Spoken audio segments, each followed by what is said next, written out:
네, 국민의힘 부산 연제구 김희정입니다. 먼저 지명받으신 거 축하드립니다.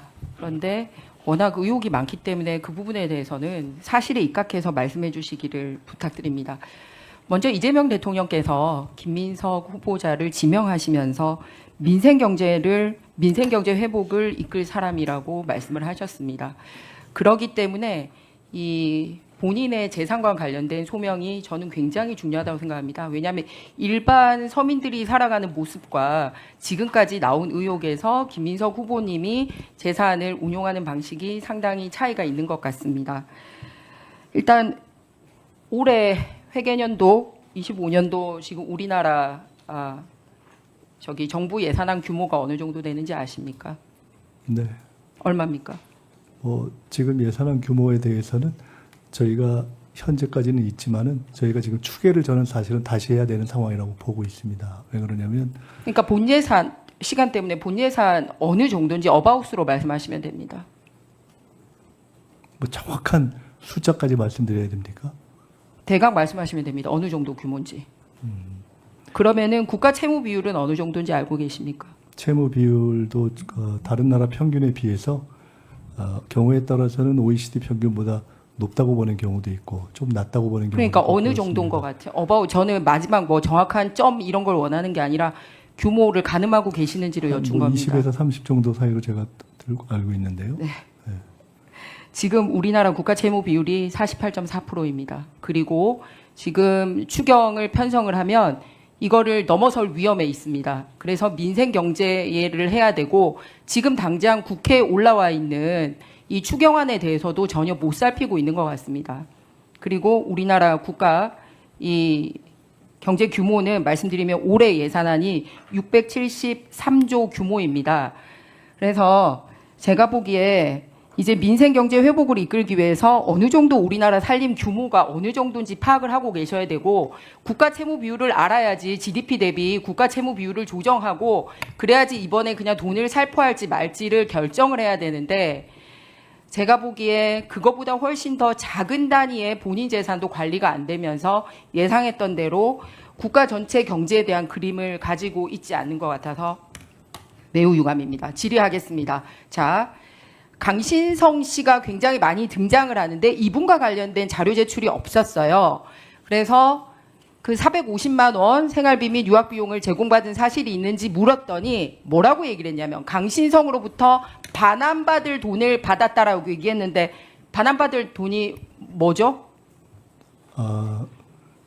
미국으로 유학을 갈 당시에 저희가 월 생활비가 필요하기 때문에 당시 강신성 씨가 주변에 뭐 구체적으로 말씀드리자면은 배추 관련한 무슨 농사 하는 부분에 투자하면은 거기서 수익이 생겨서 미국에서의 학비에 도움이 될 수 있다라는 말씀을 주셔서 저희들이 그때 그것을 전세금을 빼서 드렸던 바가 있는데 그렇게 해서 저희가 월 이렇게 송금을 받았습니다. 그런데 실제로 당사자가 그 사업이 잘 안 돼서 저희에게 반환할 비용을 다 반환하지 못하고 상당 기간 있다가 자, 그러면은 그렇게 해서 전세금이 넘어간 자료랑 네, 이런 거를 죄송합니다. 있어서, 예, 네. 증거로 제출해 주시기 바랍니다. 실제로 제가 그 부분에 대해서 제출해 달라고 했는데 아무 자료도 오지 않고 지금 주장하고 있고 일방적으로 반환받을 돈이라고 하고 있거든요. 그래서 자료로 제출해 주시면 오후에 계속 보면서 질의하도록 하겠습니다. 그 부분은 아마 오후에도 제출드리기 어려울 것 같습니다. 자,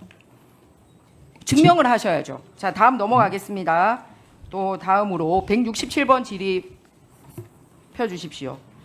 그런데 그 167번 그런데 보면 상당히 이 사람하고의 관계가 167번 화면 내주십시오. 강신성 씨 소유인 익스콘 벤처타워 708호에 2008년 10년 11월에 잇따라서 주소지를 옮깁니다. 본인뿐만 아니라 직계 비소까지. 공식적으로 전세 계약을 맺었습니까? 아니면은 월세를 냈습니까? 아니면은 뭐 사용료를 어떻게 냈는지 말씀하시기 바랍니다. 저것은 저 뒤에 저 밑에 있는 것처럼 제가 아마 외국에 집을 이곳에 주소가 없이 외국에 갔다가 잠시 왔을 때 그때 우편물 수령을 위해서 주소를 두거나 아니면 지금 말씀하신 제가 아닌 다른 단체의 주소가 되어 있던 것을 저렇게 질문하신 단체 것으로 주소가 돼 보입니다. 있었던 시기가 달리 있고요. 네, 그러면 본인과 저것은 가족 자료를 주소가 보고 등록돼 있던 시기가 따로 있습니다. 그러니까 그러면 가족과 그- 관련한 것이라면 저기에 사른 적은 없기 때문에 저희가 해외에 있을 때 우편물 수령을 위한 주소였던 것으로 추정하고 더 정확하게 확인해서 저도 그렇게 말씀드리겠습니다. 본인이 해외에 있을 때라고 해서 해외에 있었던 시기가 있고 아닌 시기가 있습니다. 저 세 번의 시기 중에서. 그런데 다음 차트 보겠습니다. 그래서 본인이 주소만 옮겼다라고 얘기했잖아요. 다른 질문지에서 그러면 칭화대 재학 기간 중에 후보자가 거주했던 주소 전체를 내달라고 했는데 저기 두 번째 줄 한번 보십시오. 서울 영등포구 여의도동 이스콘 벤처타운에 자기가 거주했다라고 또 주소를 냈습니다. 앞서 말씀드린 것 답변 중에서 두 가지가 지금 잘못되어 있는데요. 하나는 해외에 있었던 시간에 그 우편물을 받기 위해서 했다라고 얘기를 했는데 해외에 있었던 기간과 겹치지 않는 기간에도 강신성 씨 오피스텔에 있었고 지금 말씀하시는 걸 들어보면 정당한 대가를 지불하지 않았다라는 걸로 들리거든요. 그리고 두 번째는 좀 전에 거주한 적은 없었다라고 답변 중에 얘기했었는데 실제로 온 자료에 의하면 본인이 거주했었던 그때 중국에는 그냥 몇 번만 나갔었잖아요. 실제로 한국에 거주했던 주소를 내라고 했더니 저렇게 강신성 씨 주소를 냅니다.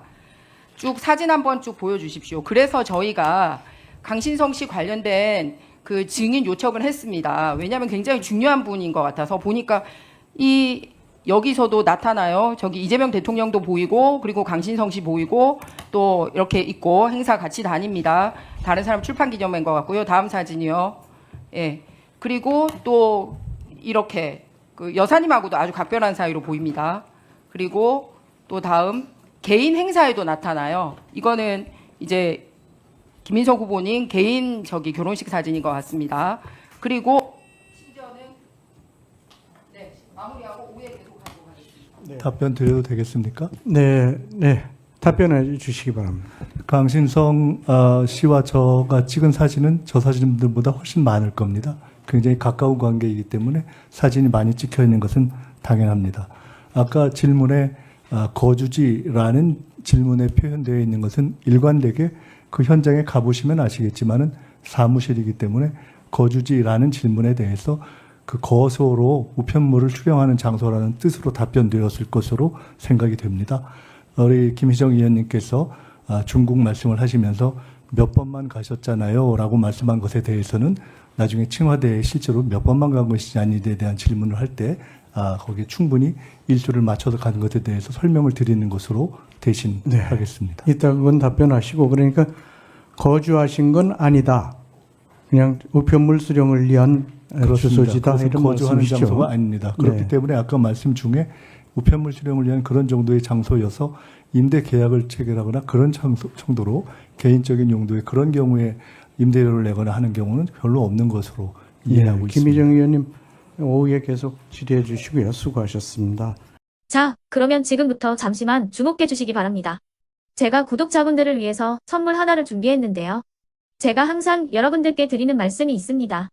뉴스만 평소에 잘 챙겨보셔도 돈이 되고 돈을 벌 수 있다라고 말씀을 드렸는데요. 여러분들은 여기 보시는 삼성전자 뉴스를 보고 어떤 생각이 드세요?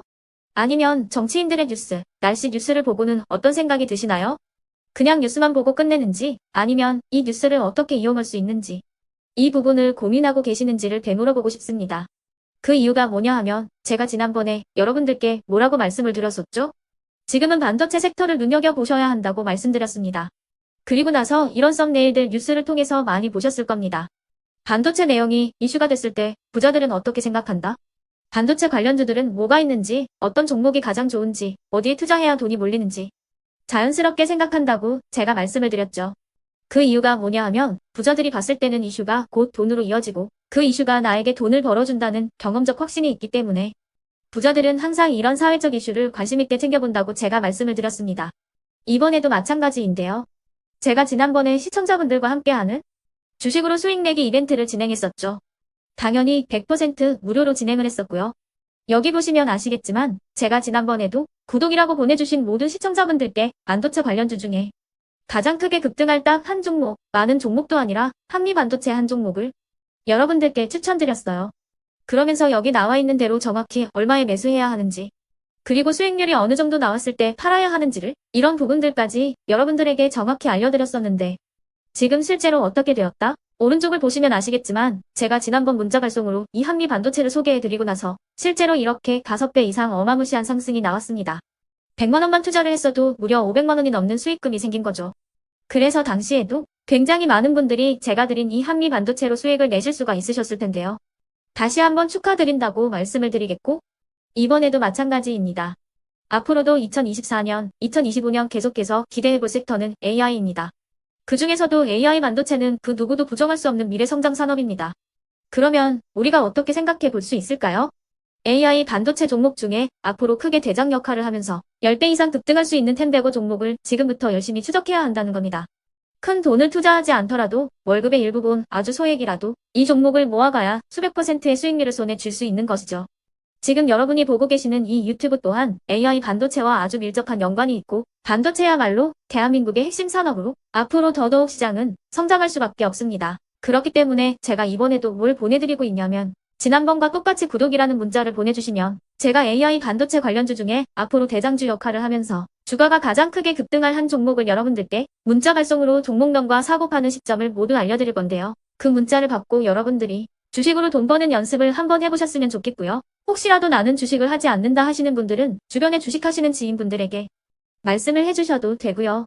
아니면 연세가 있으셔서 투자가 어렵다 하시는 분들은 이 종목을 자녀분들에게 한번 사봐라. 이걸로 한번 수익을 내봐라. 이렇게 조언을 해주실 수도 있는 거겠죠.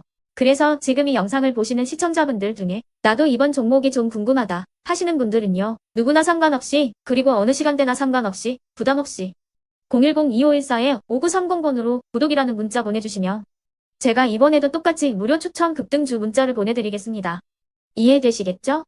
제 번호 010-2514-5930번으로 구독이라는 문자 보내주시면 여러분들이 직접 이슈를 통해서 돈 버는 연습을 해보실 수가 있는 거고 제가 돈을 받는 것도 아니고 투자를 대신해 드리는 것도 아니기 때문에 부담 없이 신청해 주시면 되는 겁니다. 그리고 수익이 나면 저는 다른 것은 하나도 바라지 않습니다. 제 채널에 구독, 좋아요 한 번씩만 눌러주시라 이렇게 다시 한번 말씀을 드리겠습니다.